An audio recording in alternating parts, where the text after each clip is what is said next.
Catherine Kate Morrison stood by the large window of the space station. She looked out at the giant planet Jupiter with its swirling orange and white clouds. She took a deep breath to calm her nerves. In just a few minutes, she would walk into a room full of aliens from across the galaxy. Kate never thought she would be here. She had spent years studying how different alien species talk to each other. She knew many alien languages and communication styles. But until now, her work had been done from Earth, in safe university labs and research centers. "Are you ready?" Alan Carter placed a gentle hand on her shoulder. Alan was her fiancé and the richest man on Earth. His company had made the technology that let humans talk to aliens across great distances. His work had made him famous across the galaxy. His blue eyes looked at her with concern. "I think so," Kate said, smoothing down her simple white dress. The dress marked her as human. All around her, alien visitors wore colorful outfits, had glowing skin, or were covered in scales, fur, or feathers. "You'll do great," Alan said. He wore a plain black suit that fit him perfectly. His gray-streaked hair was neatly combed. "They invited you because you're the best at what you do, not because of me." Kate nodded. "I know. But these aliens have been traveling in space for thousands of years. Humans have only been out here for 50 years. They think we're like children. Then show them how smart Earth's children can be," Alan said with a smile. A soft bell rang, telling everyone the galactic gala was starting. Kate and Alan joined the crowd moving toward the main hall. The room they entered was huge. The ceiling looked like outer space, showing all the stars and planets where the alien guests came from. Earth's star was just a tiny dot among thousands. "Ambassador Carter, welcome," said a tall snake-like alien with shiny rainbow scales. The alien's yellow eyes had black up-and-down pupils that looked at Kate with interest. "Ambassador Silnari, it's good to see you again," Alan said with a small bow. "This is Dr. Catherine Morrison, Earth's top expert in how different species communicate." The snake alien looked Kate up and down. "How nice. The humans bring a talking expert. Tell me, why do humans still use mouth sounds when mind talking is clearly better?" Kate smiled, even though she felt nervous. "Different species evolve different ways to share ideas, Ambassador. Humans find beauty in all these different methods." "What a diplomatic answer," the snake alien said. Kate couldn't tell if the alien was being nice or making fun of her. "Enjoy the party. We have food and drinks that won't poison humans this year." As the ambassador moved away, Kate let out a breath. "Did I say the right thing?" Alan laughed. "With Silnari, it's hard to tell. But I think you did fine. Let's go meet some more people." They walked through the crowded room. Aliens of all shapes and sizes talked, ate strange foods, and made deals. Some looked almost human. Others were so strange Kate couldn't even tell which part was their face. Alan introduced Kate to many important aliens. Some were polite. Others barely noticed her. Kate tried to remember all the proper greetings and gestures she had studied. After about an hour, a hush fell over the room. A very tall, thin alien with 4 arms entered. Everyone bowed or made respectful gestures. "That's the Grand Emissary," Alan whispered. "The head of the Galactic Council. Very important." The Grand Emissary spoke in a deep voice that seemed to come from all directions. "Honored guests, we welcome you to the annual Galactic Gala. For 5,000 years, the Council has kept peace among the stars. Today we celebrate that peace." Servants brought out a glowing circle that looked like a crown. It floated above a cushion and gave off soft, colored light.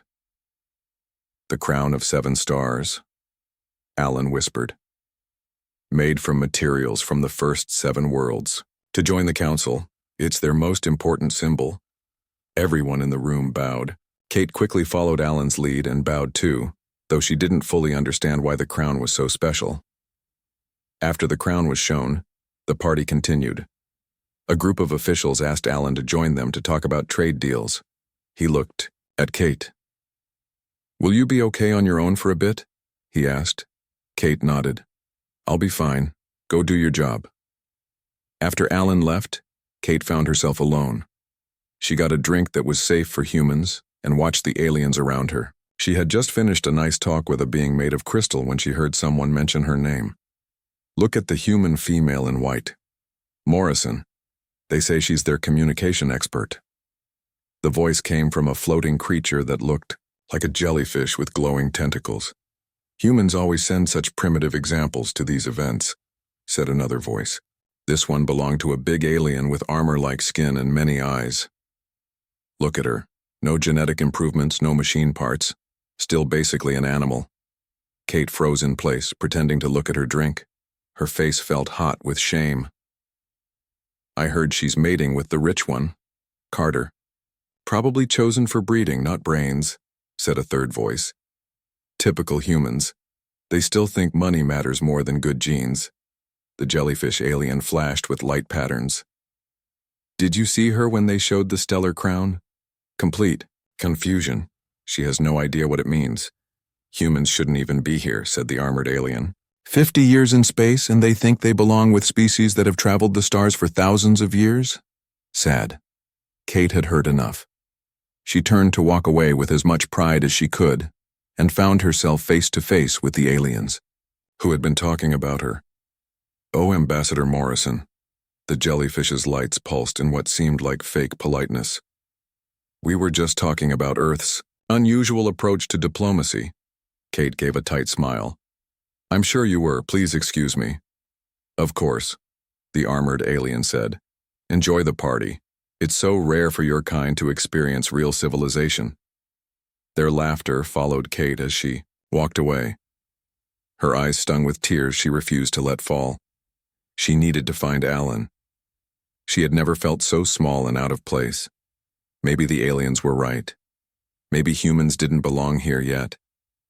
Kate found a quiet observation deck where she could look out at Jupiter again. She wrapped her arms around herself, feeling very alone among the stars. Alan Carter found Kate on the quiet observation deck. She was still staring out at Jupiter, trying to gather her thoughts after the hurtful comments from the aliens. There you are, Alan said in a soft voice. I've been looking all over for you. Kate turned around. Alan could see right away that her eyes were red. She had been crying. What happened? He asked, moving closer to her. Kate shook her head. Nothing important. Just some aliens being alien. Kate. His voice was gentle but firm. Tell me what happened. She took a deep breath and told him about the conversation she had heard. She told him how the aliens had mocked her, called her primitive, and said she was only there because she was with Alan. They think I'm just here because I'm going to marry you, she finished. They said I'm a primitive specimen you picked for breeding potential. Alan's face grew dark with anger. Which alien said this? It doesn't matter, Kate said. They're not completely wrong, are they? Humans are new to space. We don't have their technology or their history. We have something better, Alan said, cutting her off. We have humanity. Took her hand. Come with me. Alan led Kate back to the main room where the party was still going on. He walked straight to a tall, thin alien that Kate recognized as the Grand Emissary, the most important council member at the gala. Grand Emissary, Alan bowed. May I ask about the stellar crown that was shown earlier? The emissary's 4 eyes blinked one after another. The crown of 7 stars is a special artifact, Ambassador Carter. It was made from materials from the first 7 star systems to join the Galactic Council. It stands for unity, wisdom, and the shared journey of space-traveling species. Is it for sale? Alan asked. Kate gasped beside him. The emissary seemed shocked too. It took several seconds before the alien answered. For sale? The crown is not for sale, Ambassador. It is a priceless historical artifact. Alan smiled politely. Everything has a price, Grand Emissary. I'm ready to offer 10 billion Earth credits. I can transfer the money right now. The aliens nearby, who had been pretending not to listen, suddenly went quiet. Ambassador Carter, the emissary's voice showed shock. This is very unusual. The crown, 20 billion, Alan said calmly. Plus, Earth will be the only supplier of quantum communication devices for your new Andromeda project. The silence grew deeper. Kate could feel hundreds of alien eyes and sensing organs staring at them. The Grand Emissary talked quickly with several other officials who had rushed over. After several tense minutes, the emissary came back.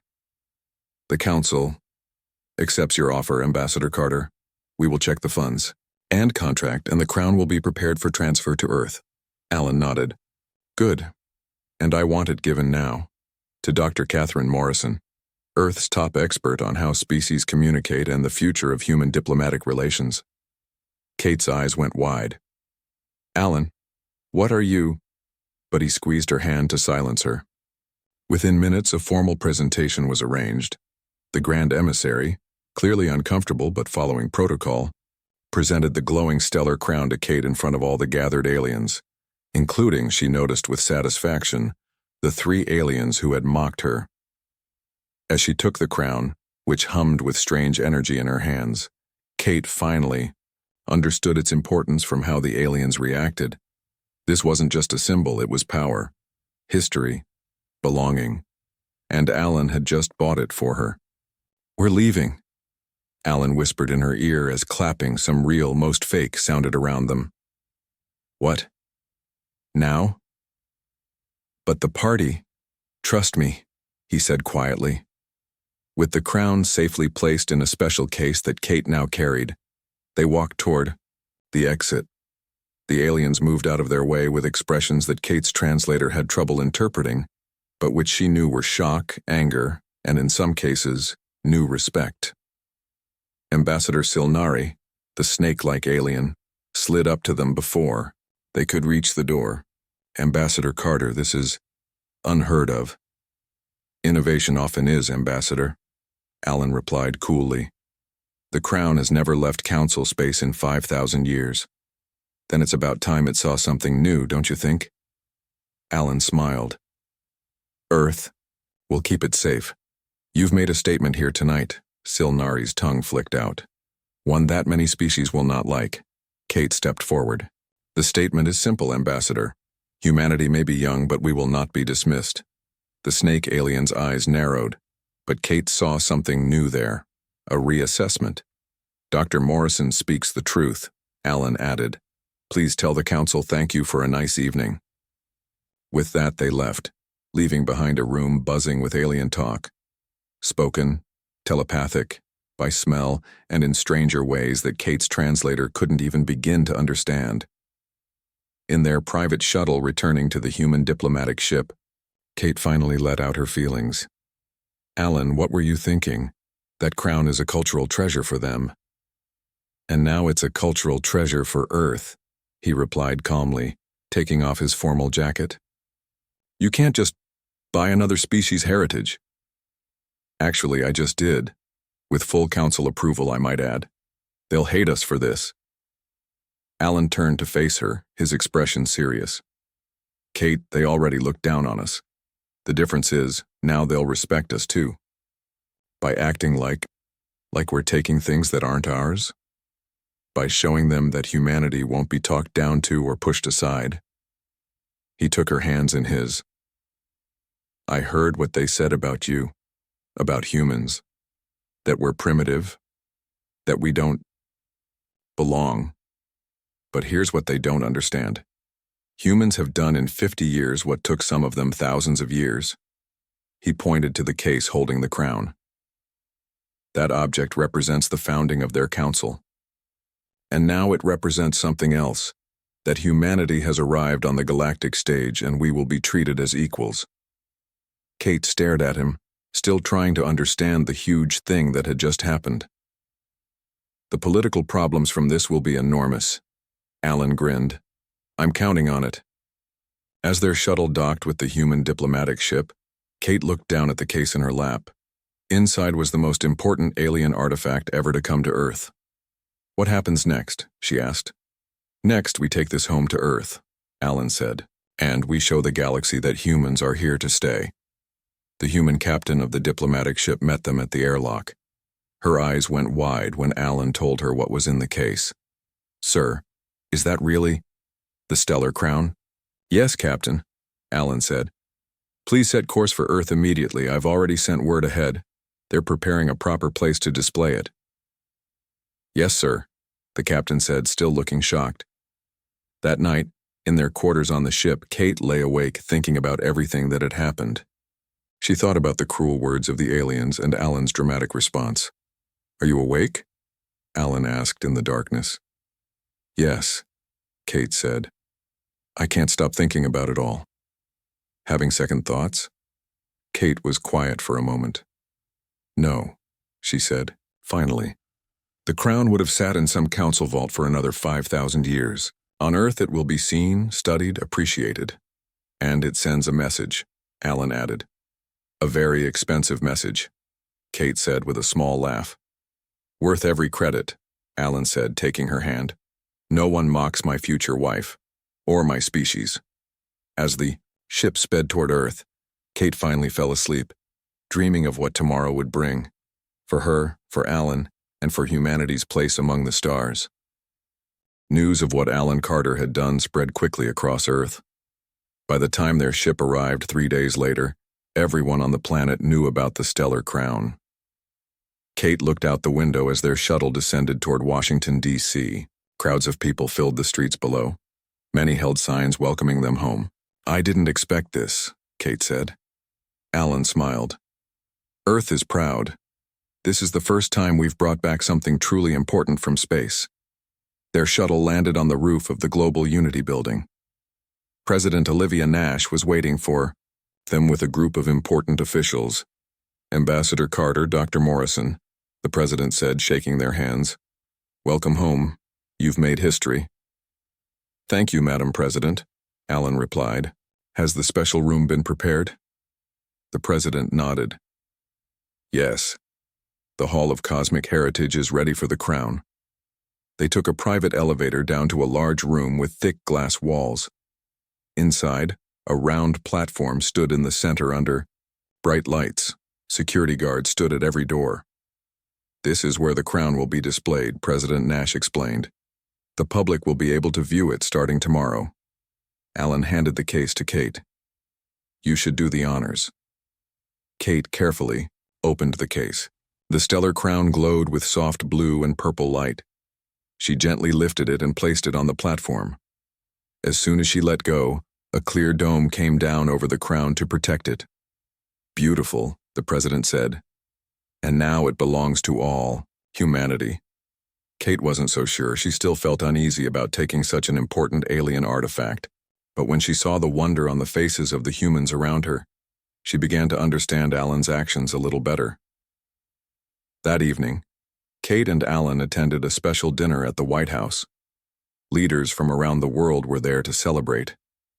Kate found herself telling the story of the Gala over and over. So these aliens were making fun of you?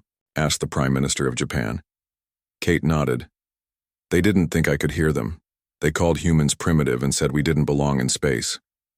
And then you bought their most important treasure right in front of them, said another leader, with a laugh.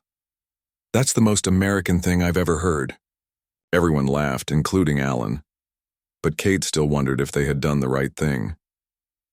After the dinner, Kate and Alan went back to their apartment in the city. As soon as they were alone, Kate's communication device buzzed. It was a message from the Galactic Council. Alan, she called. You need to see this. Alan read the message over her shoulder. It was from the Grand Emissary himself. The Council wishes to inform Earth that a special meeting has been called to discuss the transfer of the stellar crown. Your presence is requested in 3 days' time. Kate looked at Alan with worry. Are they going to demand the crown back? They can't, Alan said. The sale was legal and final, but they're probably going to try to pressure us. What should we do? We'll go to the meeting, Alan said, and we'll remind them that Earth is not to be taken lightly.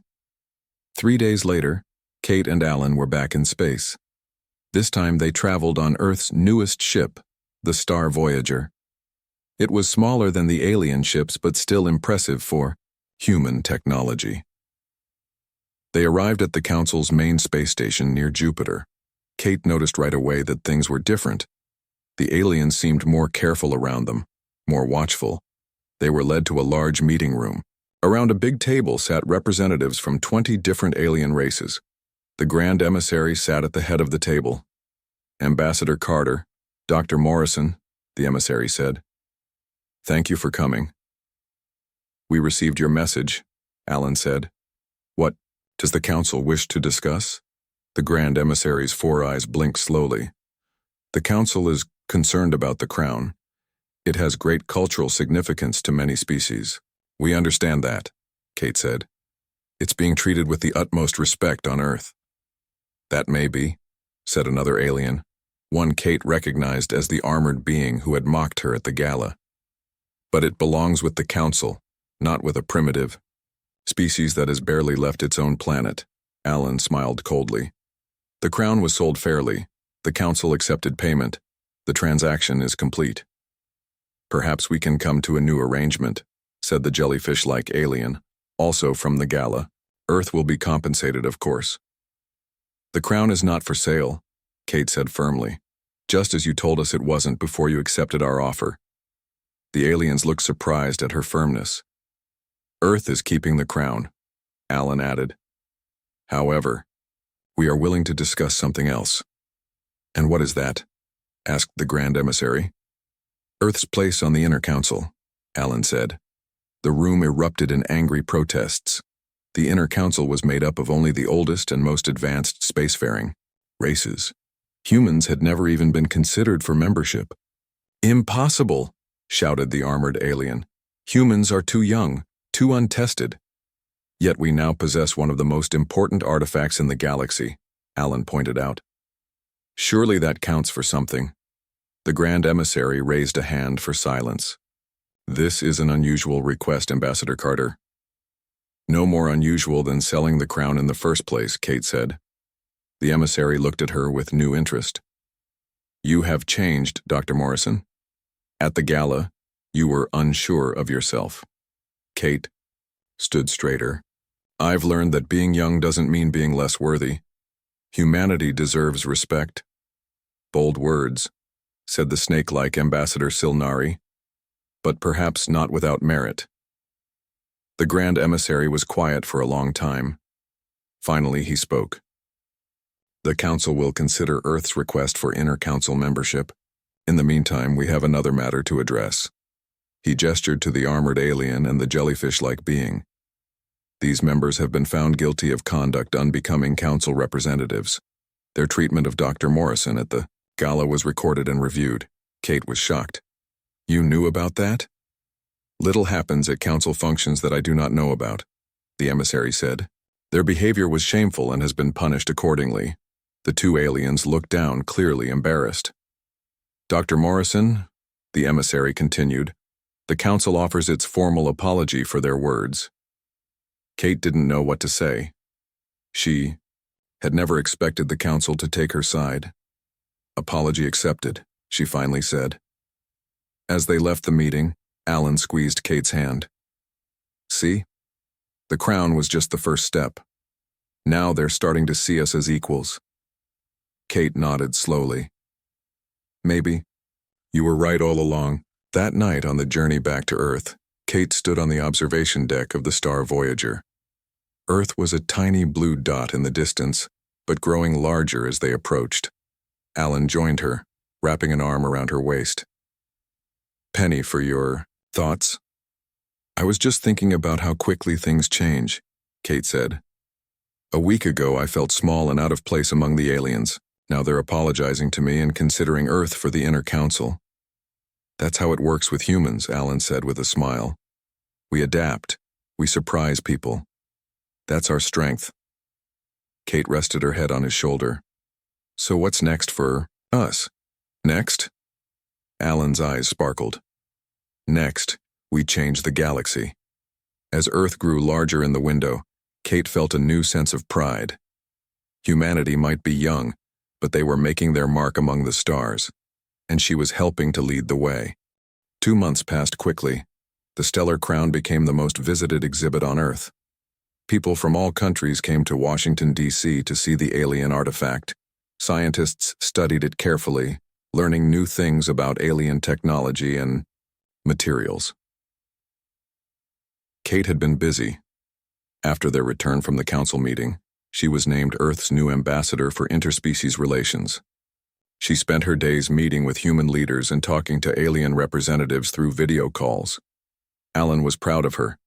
He watched as she grew more confident and strong in her new role. The shy researcher he had fallen in love with was now a powerful voice for humanity. One morning, Kate was getting ready for a meeting when her communication device buzzed. It was a message from the Grand Emissary. "The Council has reached a decision," the message said. "Earth's request for inner Council membership will be put to a vote in 1 week. You and Ambassador Carter are invited to attend." Kate quickly called Alan, who was in New York for business. "They're going to vote on our membership," she told him when his face appeared on the screen. Alan smiled. "Sooner than I expected." "This is good news." "Is it? What if they vote no?" "They won't," Alan said. "We've made too much progress. The crown was just the beginning. Your work these past months has shown many species that humans are worthy partners." Kate wasn't so sure. "Some of them still see us as children playing with things we don't understand." "Then we'll change their minds," Alan said. Together. 6 days later, Kate and Alan were on the Star Voyager again, heading back to the Council space station. This time they weren't alone. President Nash had come with them, along with a team of Earth's top diplomats and scientists. "This is a historic moment," the president said as they prepared to dock. "No matter what happens with the vote, humanity has come further in space relations than anyone dreamed possible just a few months ago." Kate nodded, but inside she felt nervous. So much was riding on this vote. The council chamber was much larger than the meeting room they had visited before. Hundreds of alien representatives sat in rising rows of seats. At the center was a round table with 21 chairs, 20 for the current inner council members and 1 empty seat. The Grand Emissary welcomed them. "Representatives of Earth, the Council is honored by your presence. Today we vote on Earth's application to join the Inner Council, the first such vote for a new member in over 300 years. Kate, Allen, and President Nash were shown to special seats near the empty chair. The Grand Emissary continued speaking, explaining Earth's request and the rules for voting. "Each current member will cast their vote," he said. "A new member must be approved by at least 15 of the 20 current members." One by one, the alien representatives approached a glowing sphere in the center of the room. They placed their hands, tentacles, or other appendages on it to cast their votes. Kate watched anxiously as the votes were cast. Some aliens looked directly at the Earth delegation before voting. Others kept their eyes, or whatever they used, for seeing, fixed on the sphere. When all 20 had voted, the Grand Emissary approached the sphere himself. He touched it, and a holographic display appeared above it showing the results. "The final count is 16 in favor, 4 against," the emissary announced. "Earth's application for Inner Council membership is approved." President Nash squeezed Kate's hand hard. Alan's face broke into a wide smile. They had done it. The chamber erupted in a mix of sounds, some happy, some clearly unhappy. The Grand Emissary raised his forearms for silence. "This is a historic day for the Council," he said. "Earth becomes the youngest species ever to join the Inner Council. Ambassador Morrison, would you like to say a few words?" Kate was surprised to be called forward. She had expected the president or Alan to speak, but they both nodded encouragingly at her. Kate walked to the center of the chamber, feeling the eyes of hundreds of aliens on her. She remembered the gala, how small and out of place she had felt, how 3 aliens had mocked her for being human. Now she stood before the entire council as Earth's voice. "Thank you, Grand Emissary," Kate said, keeping her voice steady. "On behalf of Earth and all humans, I am honored to accept this position on the Inner Council." She paused, looking around at the alien faces. "Some of you may think Earth is too young for this honor, that humans are too primitive to sit among the oldest and wisest species in the galaxy." There were some murmurs at this, but Kate continued. "You're right that we are young. We've only been traveling in space for a short time compared to most of you. But youth brings new ideas, new energy, and new ways of looking at old problems." The chamber was quiet now. all attention on her. Humans may not have the technology that many of you have. We may not live as long or have as much history among the stars, but we bring something else to the council, something that I think you value even if you don't always admit it. And what is that, Ambassador Morrison? Asked the Grand Emissary. Change, Kate said simply. Humans embrace change. We seek it out. We thrive on it. Many of your species have been doing things the same way for thousands of years. Humans can help the council adapt to new challenges, find new solutions. She smiled. Plus, we learn quickly. There was a moment of silence, then a ripple of what Kate's translator indicated was laughter, or the alien equivalent, moved through the chamber. The Grand Emissary's 4 eyes blinked in sequence. Well spoken, Ambassador. Please take your seat at the inner council table. Kate walked to the empty chair and sat down. It adjusted to fit her human body. Around her sat the representatives of the 20 oldest spacefaring races in the known galaxy. And now, humanity joined them. Alan and President Nash were beaming with pride. Kate caught Alan's eye and he gave her a small nod. They had come so far from that night at the gala. After the ceremony, there was a celebration. Unlike the gala, this time Kate didn't feel out of place. Aliens approached her with respect, asking questions about Earth and humans. Ambassador Silnari slithered up to her. You have surprised us all, Ambassador Morrison. When we first met, I did not imagine you would sit on the inner council so soon. Life is full of surprises, Kate said, especially when humans are involved. The snake-like alien made a sound that Kate's translator said was appreciation. Indeed. I look forward to working with you on the council. I think the next few years will be interesting. As Silnari moved away, Alan joined Kate. You were amazing, he said. Your speech was perfect. Kate smiled. I meant every word. We do bring something different to the council. Yes, we do, Alan agreed. And now we have a real voice in the future of the galaxy. President Nash came over looking pleased. Dr. Morrison, or should I say Ambassador Morrison, you've made Earth proud today. Thank you, Madam President, Kate said. But this is just the beginning. We have a lot of work to do to prove we deserve our place here. And we will, Alan said, taking her hand. Together.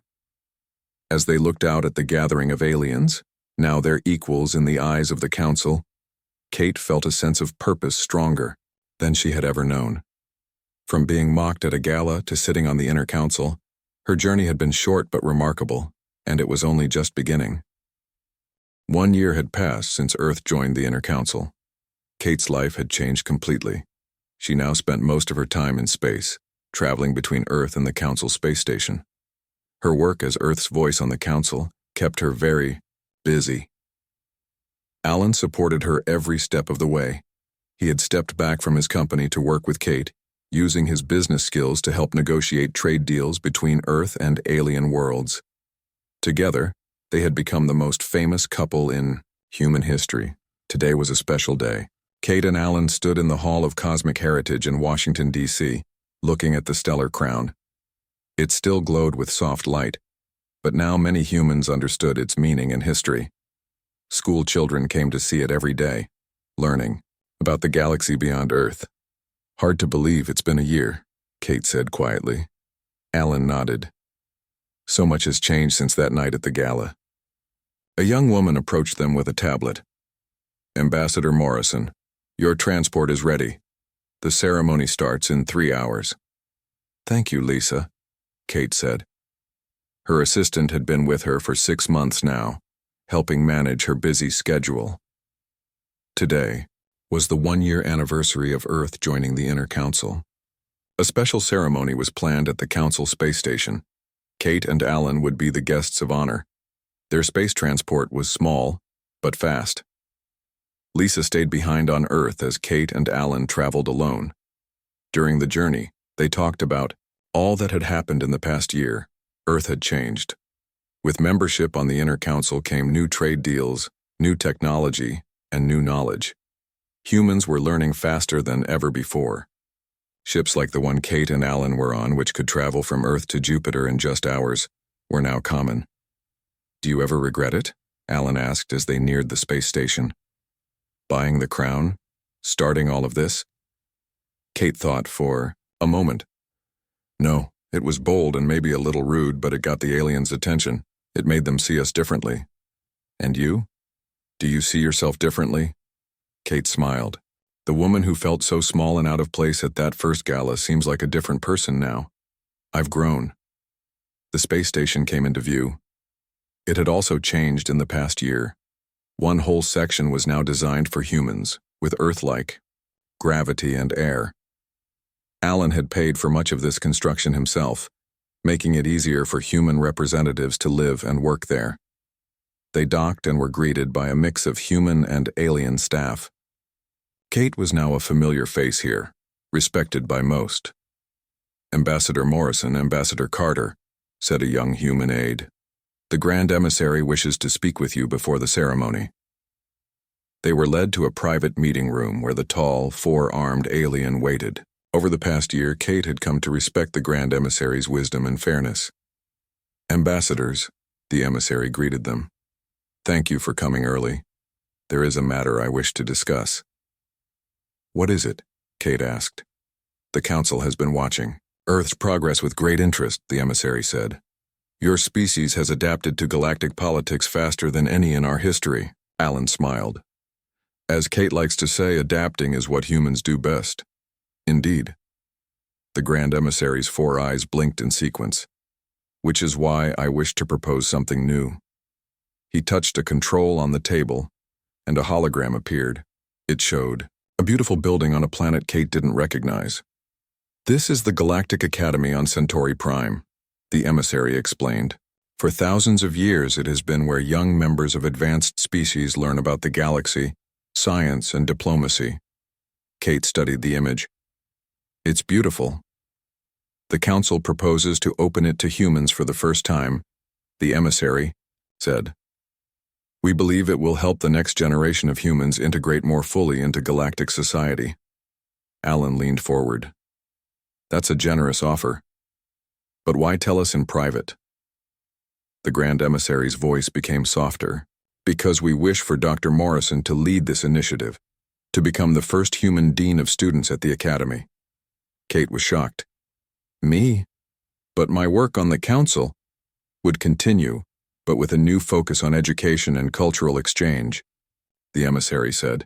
You have shown a remarkable ability to bridge the gap between humans and other species. Kate looked at Alan, who nodded encouragingly. It's a great honor, she said to the emissary. I would need time to think about it. Of course, the emissary said. Now let us proceed to the ceremony. The other council members are waiting. The main council chamber was filled with representatives from hundreds of worlds. As Kate and Alan entered, applause and other sounds of approval filled the room. The Grand Emissary called for silence. 1 year ago today, Earth became the newest member of the Inner Council. Many doubted the wisdom of this decision, but time has proven it correct. He gestured toward Kate and Alan. These two humans showed us something important, that the age of a species means less than its spirit, its ability to grow and adapt. Kate stepped forward when invited to speak. She looked out at the gathered aliens and humans. A year ago, I stood here and said that humans bring change, that we learn quickly. She smiled. I hope we have proven that true. There were sounds of agreement from around the room. But we have also learned from you, Kate continued. We've learned patience from the Silnari, precision from the Rigelians, and wisdom from the Procyon. Together, we are all stronger. After the formal ceremony, there was a celebration. This time, Kate moved through the crowd with confidence. Many aliens greeted her warmly, some even using human handshakes they had learned. Ambassador Silnari approached them. Ambassador Morrison, Ambassador Carter, the first year has gone well, I think. Better than we hoped, Alan agreed. And the crown? The snake-like alien asked. It is still an object of interest on Earth? Kate nodded. Very much so. It has helped humans understand the long history of the Council. Children study it in schools now. As it should be, Silnari said, and knowledge shared is knowledge preserved. Later that evening, Kate and Alan stood alone on an observation deck looking out at the stars. Jupiter hung large and beautiful in the view. Are you going to accept the position at the Academy? Alan asked. Kate was quiet for a moment. I think I will. It's a chance to help shape the future, to make sure the next generation of humans doesn't face the kind of mockery I did. Alan took her hand. You've come so far from that night. From a researcher who felt out of place to someone who's changing how humans fit into the galaxy. We both have, Kate said. And it all started because some aliens were rude at a party, and my billionaire fiancé decided to buy their most sacred artifact. They both laughed. Speaking of fiancé, Alan said, don't you think it's time we actually got married? It's been quite a busy engagement. Kate smiled. Yes, I think it is, but not a big fancy wedding. Something small with just close friends. Whatever you want, Alan said. Earth or space? Kate looked out at the stars again. Space, I think. It's home now, too. As they stood together, looking at the vast galaxy that had once seemed so distant and strange but now felt like part of their world, Kate thought about the journey ahead. There would be challenges, of course. Some species still resisted human involvement. But Earth had proven itself, and she had proven herself too. From a woman mocked at a gala to a leader shaping the future of human-alien relations, it had been quite a year. And the best was yet to come.